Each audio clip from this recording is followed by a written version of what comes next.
Oi, pessoal, já vamos começar a live. Só tô colocando as coisas aqui. Daqui a pouco a Paloma já entra também. A Vitória já tá aí, a Camila, a Diandra, tudo bem com vocês? Obrigada por prestigiarem a live. A Lio, a Mauri entrou também, tudo bem? Então tá, gente. Eu propus essa live para a Paloma. Nós vamos falar sobre educação inclusiva, porque foi um tema que foi sugerido aqui no meu perfil profissional que eu comentasse um pouco. E como eu não tenho muita experiência nessa área, é algo totalmente novo, então eu chamei a Paloma, que é uma pedagoga muito incrível também, que tem uma experiência bem legal com a educação inclusiva, que vai compartilhar suas vivências, seus aprendizados. Olha lá, pessoal entrando, a Letícia, oi, a Ju. Vamos convidar então a Paloma para entrar. Oi, E aí, Paloma, gente. tudo Tudo bem? bem? E aí, Ai, que dá pra nervoso. ouvir? Dá, bem Então, tranquilo. tá ouvindo legal? Ai, que bom. Oi, Pessoal, galera. coloquem aqui se vocês estão escutando, se tá tudo certo.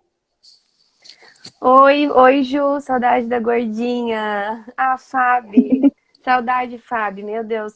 Eu tava falando com a Soraya, né? Já vai fazer 1 ano, Soraya, da nossa formatura. Passou Pois muito é, veja só. rápido. Muito. Deixa que passa. Oi, Jane, tudo bem? E Então, quem diria que eu estaria fazendo uma live? pois é, nem fala. Então, né, um pouco nervosa por ser a primeira vez e, meu Deus, aconteceu tanta coisa hoje para não acontecer essa live, mas vai dar tudo certo. Graças a Né, Deus. vai dar tudo certo. Vai.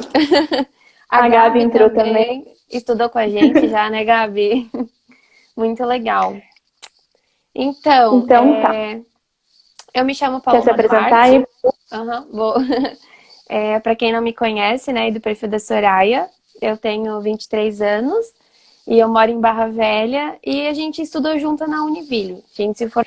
E assim, hoje eu vim conversar com vocês um pouquinho sobre minha experiência com educação inclusiva.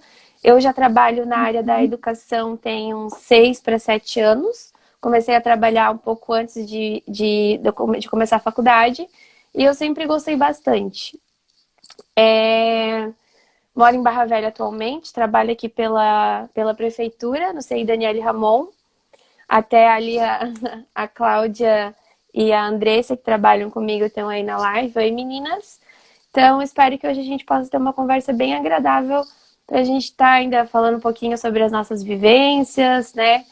A Márcia também, a Márcia que foi por muito tempo minha coordenadora, me ensinou muita coisa. A Fernanda é uma grande amiga minha, a mãe da Manu, que tem aqui bastante no meu perfil, se vocês depois quiserem lá ver, tem bastante fotinho dela. E eu aprendi demais com a Fernanda, sou muito grata por tudo. Ela sabe quanto ela é especial para mim e quanto ela foi importante para minha carreira, né, para o andar aí da educação. A doutora Priscila também, oi, tudo bem? A Maria Helena, que trabalha comigo, e a Rosane, a gente trabalha juntas, amiguíssimas. Pode se apresentar, Saraya, depois eu falo mais um pouco. Então, eu me chamo Soraya, tenho 22 anos, me formei com a Paloma, né, nós estudamos juntas na graduação, e moro em São Bento do Sul, né, Santa Catarina.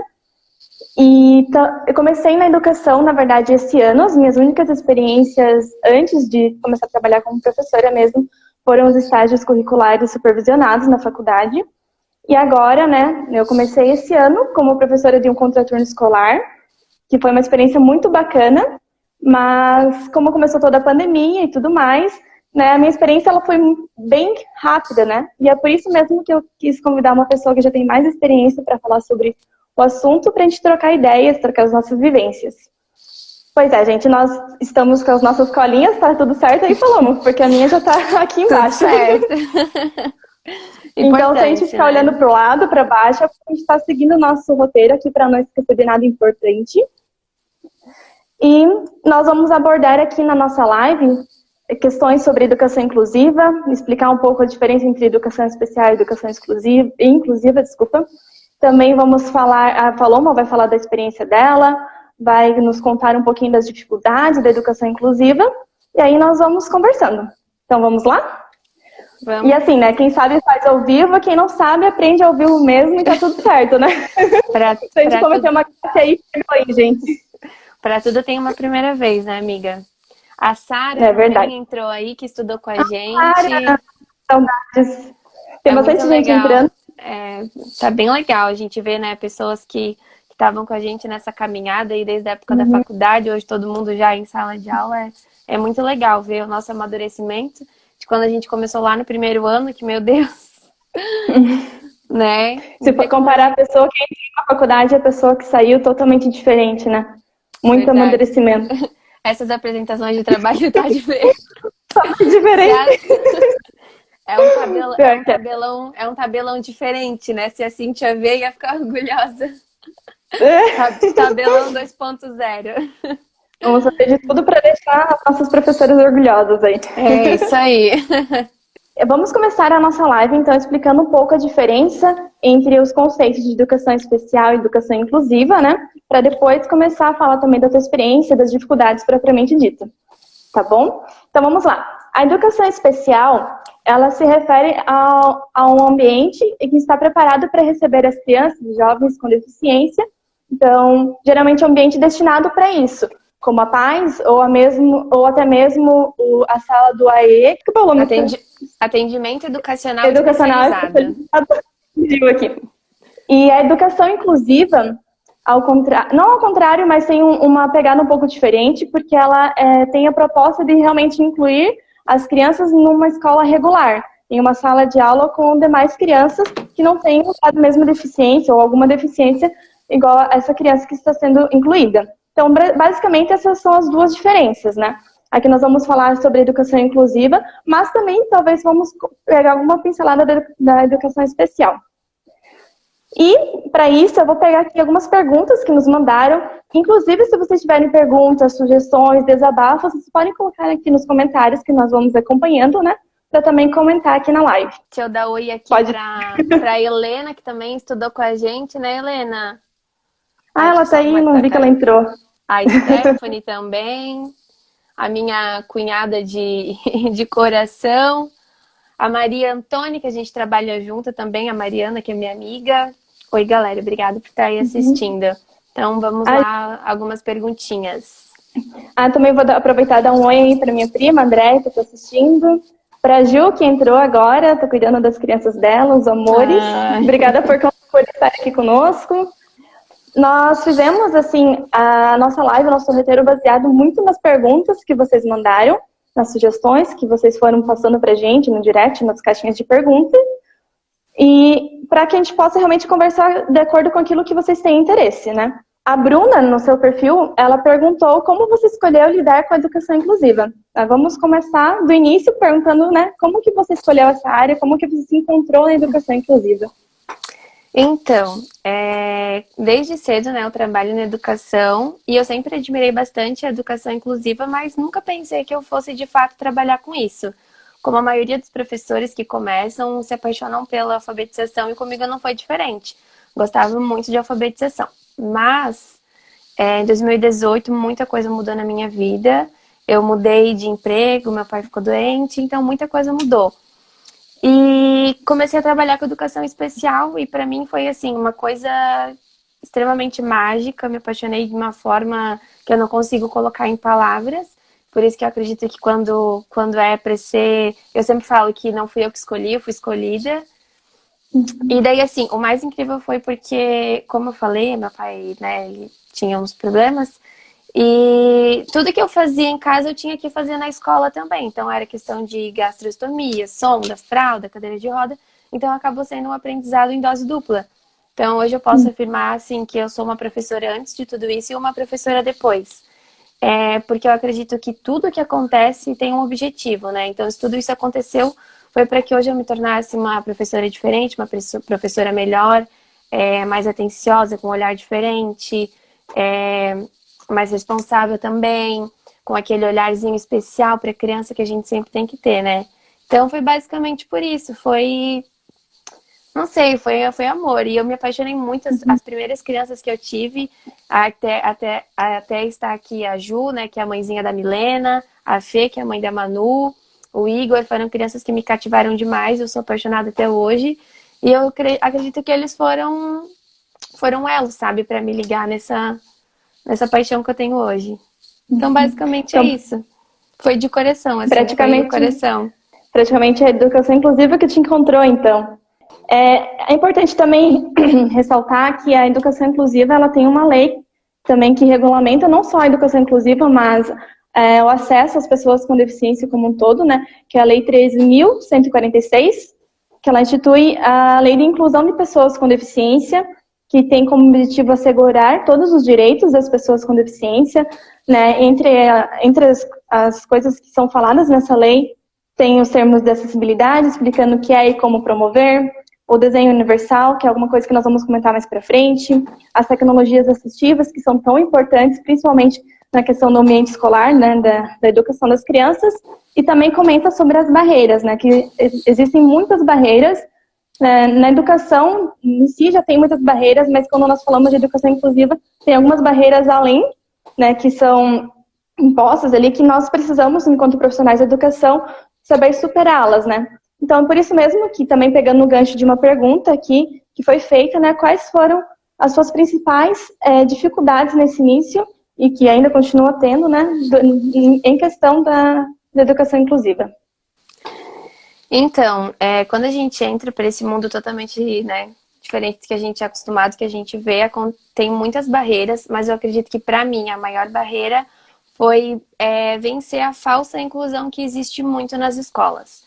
Porque às vezes as pessoas acham que é só tu oferecer ali a vaga, inserir a criança no contexto escolar e tá tudo bem. Só que a gente sabe que não é só isso que precisa ter para de fato existir a inclusão. Então, para mim, a maior barreira foi essa, foi fazer as pessoas entenderem que eles não estavam fazendo nenhum tipo de favor, que eles estavam, que é um direito fundamental de todos. E é isso que eu venho lutando até hoje, sabe? Para que a inclusão ela seja de fato acontecida nas escolas e não só mascarada como é o que mais tem. Não uma inclusão de fachada, né? Só para dizer que estão incluindo quando de fato não estão, né? Isso. Realmente isso é muito triste.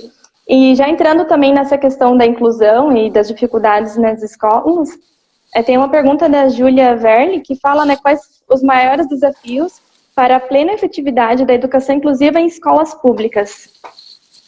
Então, basicamente ali também o que eu tinha falado, né, disso dos profissionais acharem que estão fazendo muito, mas na verdade não estão fazendo nem a metade do que deveria ser feito. E eu entendo em partes, porque eu penso assim, para de fato acontecer uma inclusão na escola, são várias vertentes que precisam estar presentes.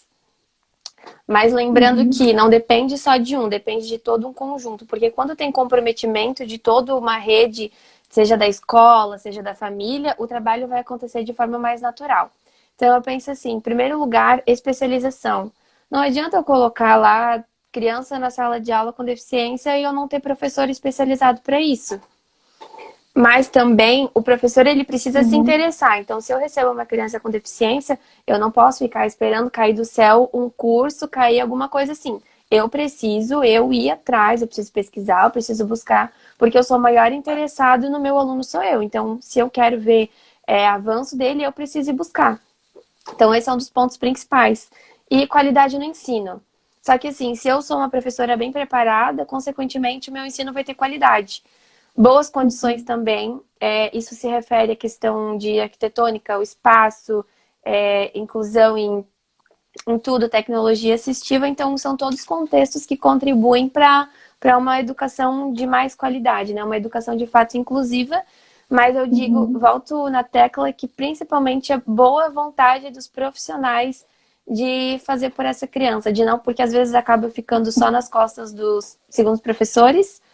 Eles acham que não, deixa para o segundo professor adaptar, deixa para ele organizar, eu já tenho todo o resto da sala. E não é assim que funciona, né? Precisa ter parceria. Então eu penso, quando tem parceria de família, de escola como um todo, de professores, tudo funciona melhor. Pegando o gancho que você falou aí da parceria, né, família e escola, nós vemos muito essa necessidade, é imprescindível essa necessidade de ter essa parceria família e escola, principalmente nesse período de quarentena que nós estamos vivendo, né? Ontem fez 5 meses que nós estamos Nesse período de quarentena, de isolamento social, todo mundo precisou se reinventar, tanto as famílias quanto os professores, né, os alunos também precisaram aprender de uma nova forma. E nós vemos isso também na questão dos alunos que têm alguma deficiência, das crianças e jovens que têm alguma deficiência, né, que vai muito da questão da empatia. Né? O professor precisa se colocar no lugar daquela família que tem uma criança com deficiência e pensar quais estratégias ele pode abordar determinado assunto, como ele pode adaptar aquela atividade para aquela criança, né? Então, também vai a questão do professor procurar se especializar e trazer novas sugestões, porque nós sabemos das dificuldades dos pais em casa, e também vai da família de estar sempre procurando o professor para conversar, trocar novas ideias, às vezes questionar sobre alguma coisa, sobre o desenvolvimento infantil, nós professores e os pais têm que ter essa conversa franca o tempo todo, né? E eu vou só virar aqui a minha câmera, que eu vou pegar um negócio ali atrás, mas tu pode ir falando enquanto isso, tá bom? Pois é, então aqui a Ju, vou já lendo aqui para você, ela falou que como mãe de criança com deficiência, fico muito feliz em ver jovens professores abordando esse tema. Eu agradeço o comentário, né? A Ju, você que conhece, né, Paloma? Mas é imprescindível que nós falemos sobre educação inclusiva. Eu até tinha comentado, feito um post aqui no meu Instagram falando que é necessário falar sobre educação inclusiva. E mais no decorrer da live nós vamos falar, né, que essa questão não envolve só os alunos, não envolve só os pais, não envolve só os professores e a equipe escolar, mas é a sociedade como um todo. Nós precisamos falar sobre isso e conscientizar a todos. E aqui, então, voltando a uma das perguntas também, né, enquanto eles colocam aqui nos comentários como é ter as crianças em casa, a Bruna tinha comentado aí no seu perfil, né, qual a maior dificuldade quando conhece um aluno novo? Paloma, acho que o teu som ficou baixo. Tenta aumentar o som. Ou o microfone tá longe? É que eu tive que tirar. Coloquem aqui se vocês estão escutando a Paloma. Não dá para ouvir. Tá, então espere um pouquinho que ela vai colocar ali. Tá, é que assim, ó, dá pra ouvir bem melhor. Eu esqueci de colocar o meu celular para carregar e a entrada do fone dele é a mesma do carregador. Então, quando tu estiver falando, enquanto tu estiver falando ali, aí eu vou tirar um pouquinho para colocar ele para carregar, tá bom? Mas tá assim, bom. Agora dá para ouvir, né? Dá, bem tranquilo. Tá, deixa eu só ver aqui o que o pessoal tinha falado. Dá uma olhada ali nos comentários. Oi, Lu! A Luca, que é a Lúcia, a gente trabalhou junto no ano de 2018 também. Foi uma parceira que eu ganhei, assim, que a educação me deu, que eu levo pro resto da vida. E ela também é apaixonada por educação inclusiva. Ai, que legal.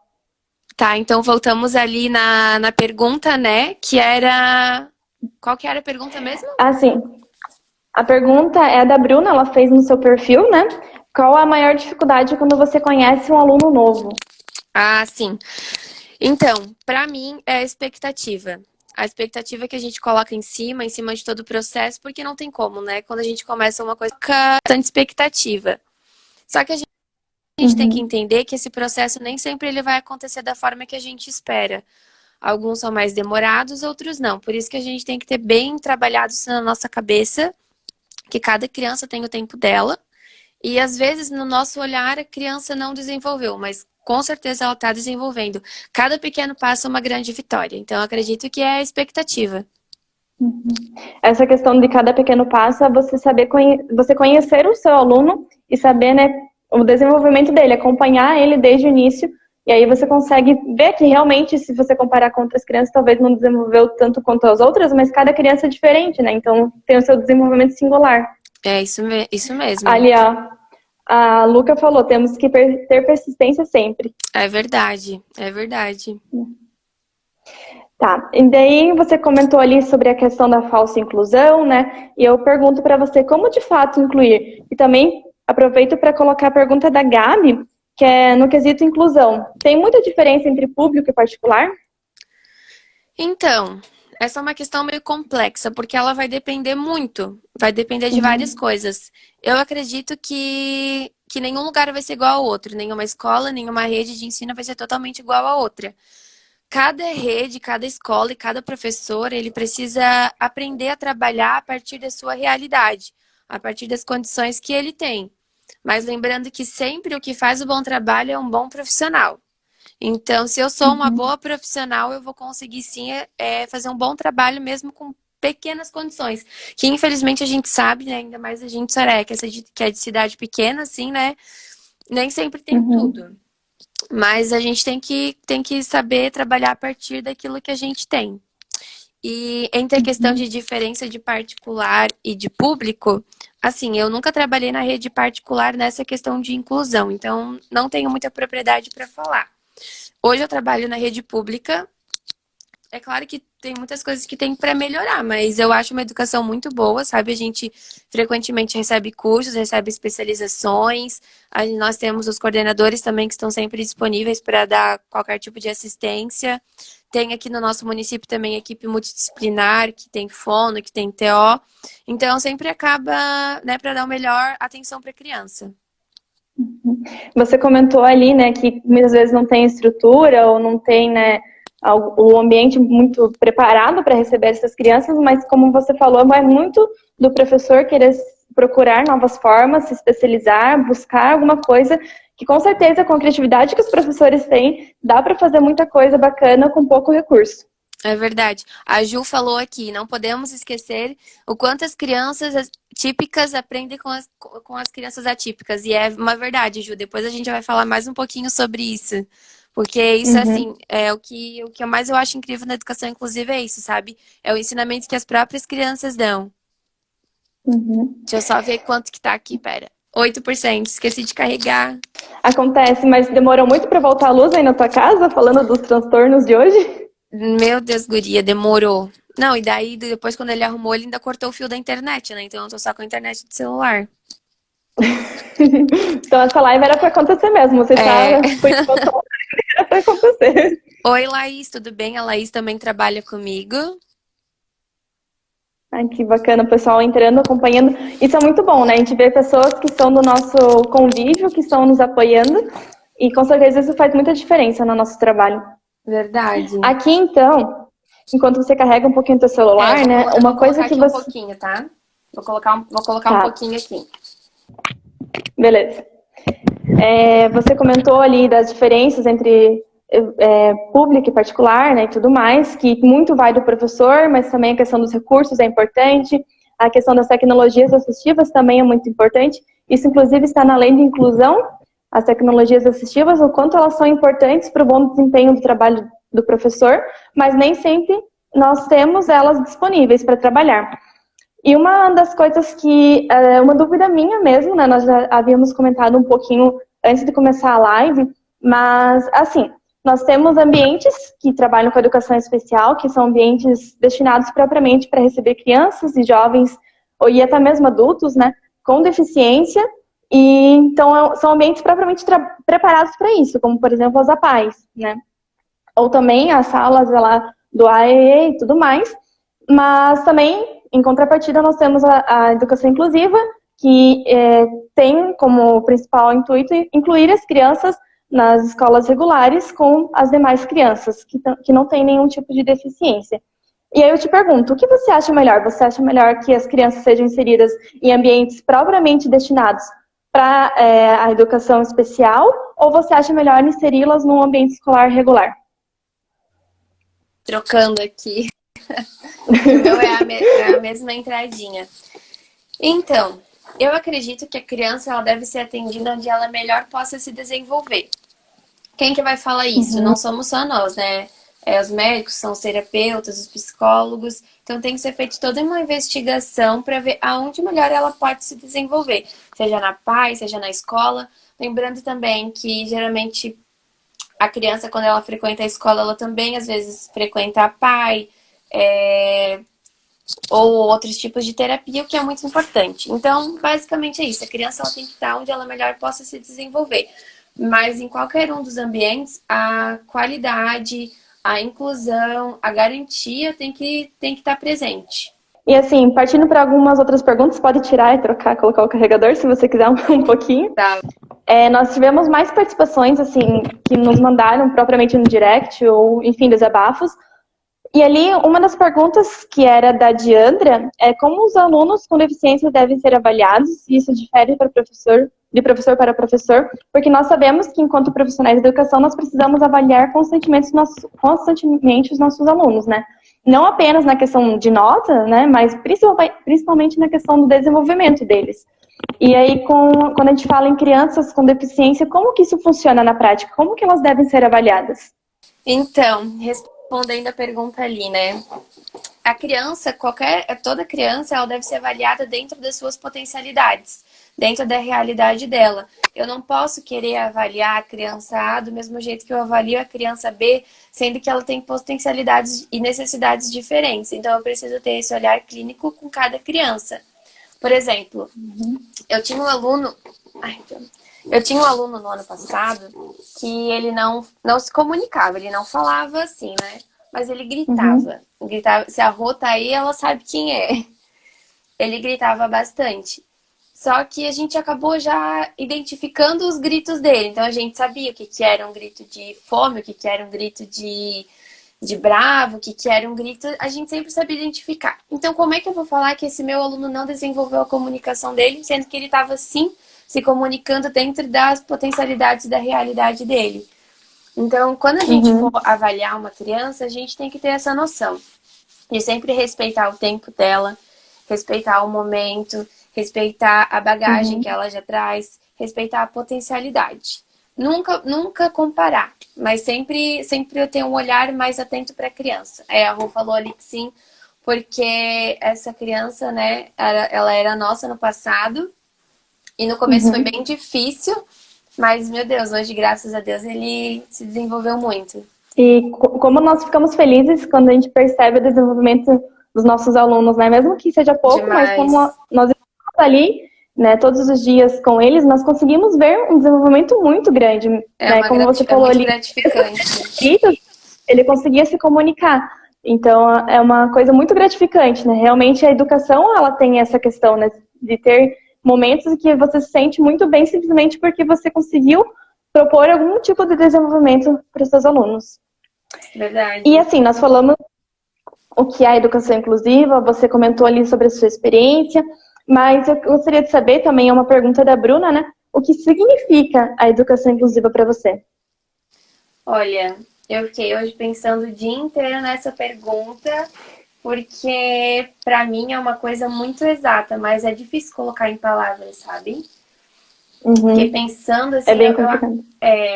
Então, assim, para mim é um ato de amor, sabe? É um ato de amor, é um ato de respeito, é um olhar singular para cada criança. Para mim é basicamente tudo. É muito difícil colocar uma coisa tão exata em palavras, mas é isso. É hoje uma coisa que eu mais identifico. E eu acho muito especial, sabe? E eu acho que cada vez mais a gente tem que estar conversando sobre isso, tem que estar falando para os outros, tem que conscientizar os outros, porque as nossas crianças já estão bem conscientizadas sobre isso, muito mais do que os adultos. Então, eu acho que hoje o público que a gente mais tem que trabalhar sobre inclusão é os adultos. Realmente, as crianças, elas têm uma facilidade muito grande em aceitar o outro, em aceitar as diferenças, né? Mas, às vezes, quem está barrando aí são as outras famílias, são, né, a comunidade em si, que não promove realmente a inclusão que as crianças gostariam de ter, né? É, verdade. Então, vou aproveitar para trocar umas ideias aqui, antes de ir para a próxima pergunta, tá? Essa questão ali que você falou de educar realmente, às vezes, os adultos, que eles precisam ser educados para aprender a incluir tanto as crianças quanto os jovens, quanto os próprios adultos que têm deficiência, é algo muito latente na nossa sociedade. Nós vemos isso muito no nosso dia a dia. Talvez agora não tanto porque as escolas estão fechadas, né, todo mundo de quarentena, mas é algo que nós precisamos falar, porque se a gente não falar, acaba passando batido, as pessoas acabam se acostumando, né, porque elas veem as outras pessoas tratando mal, ou falando, difamando, ou enfim, e elas acabam se acostumando que essa é a realidade, sabe, aquela pessoa que tem a deficiência, ela realmente não precisa ter esses direitos, ela não precisa ser respeitada nessas questões, e não é assim, né, por isso mesmo que a gente está promovendo essa live, para falar da educação inclusiva, mas também para falar da inclusão como um todo, né? Na sociedade em si, nós precisamos falar sobre isso. Eu vi que a Aline tá aí assistindo também, agradeço que ela esteja aí, e ela falou que o TCC dela, ela é estudante de arquitetura, né? É baseado também na questão da inclusão. E uma coisa que nós vimos até na própria faculdade de pedagogia, quando nós falamos nessa questão da inclusão, são os ambientes que propõem o... esqueci o nome. Desenho universal. Que realmente são os ambientes que são projetados especialmente para atender todos os tipos de pessoas, né? Então, hoje em dia, o que nós vemos muito são os ambientes que são preparados de uma forma padronizada, né? Que talvez são estruturas antigas, né? Uma arquitetura mais antiga, e que não atende a todas as pessoas. Então, por exemplo, nós víamos muito na nossa graduação, porque na nossa sala tinha uma pessoa que precisava de um ambiente que fosse inclusivo, e não tinha tanto, né, não querendo falar mal, mas tinha muitos problemas assim na questão da nossa estrutura da nossa universidade, porque tinha muitas escadas, ou tinha calçada quebrada, enfim, isso dificulta muito o acesso de pessoas que precisam, às vezes, de usar uma cadeira de roda, ou tem algum tipo de deficiência na locomoção. Então, essa questão da inclusão, quando nós falamos disso, não é realmente só conscientizar, mas fazer com que a mudança aconteça, né?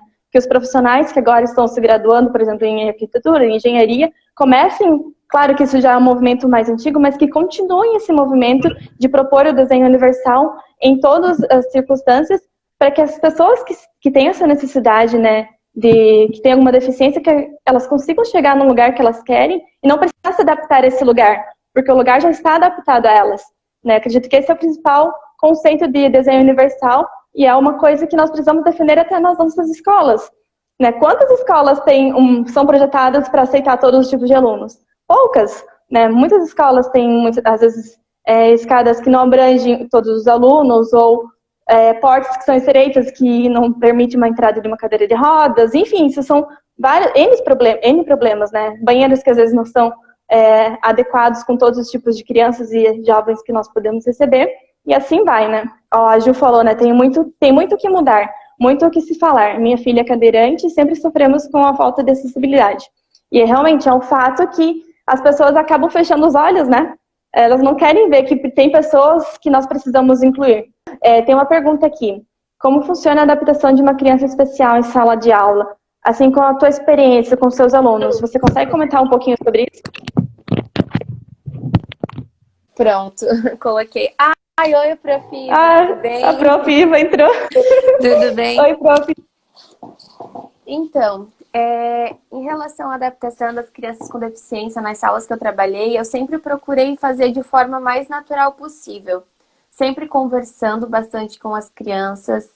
Como eu trabalho com educação infantil, elas são menores, a gente um joguinho de sempre explicando que tinha que ter cuidado, que era para ajudar a cuidar, mas que eles eram, né, que eles eram todos, que eram principalmente todos especiais pra gente. E sempre foi muito tranquila essa relação de adaptação. Tanto é que as outras crianças ditas, né, típicas, elas sempre ajudaram muito a cuidar das outras crianças. É isso que eu acho mais mágico, o que a inclusão proporciona. Por isso que eu falo que a inclusão ela não se restringe apenas à criança com deficiência, mas principalmente a todos envolvidos nesse processo. Porque quando eu tenho uma criança com deficiência na minha sala, todos que estão envolvidos, todos os colegas dela, vão acabar se envolvendo de uma forma diferente, vão crescer seres humanos diferentes, vão crescer adultos mais empáticos, tendo um olhar diferente para o outro. Por isso que é tão importante haver inclusão nas salas de aula. A minha experiência com a inclusão, com as crianças de inclusão, sempre foram bem tranquilas. As crianças, meu Deus, foram as que mais facilitaram todo esse processo, que sempre ajudaram. Tem até a Milena, que é a filha da Ju, que está assistindo. A Milena era a bonequinha da sala, era muito engraçado, porque eles andavam com a Milena para lá e para cá com a cadeira de roda.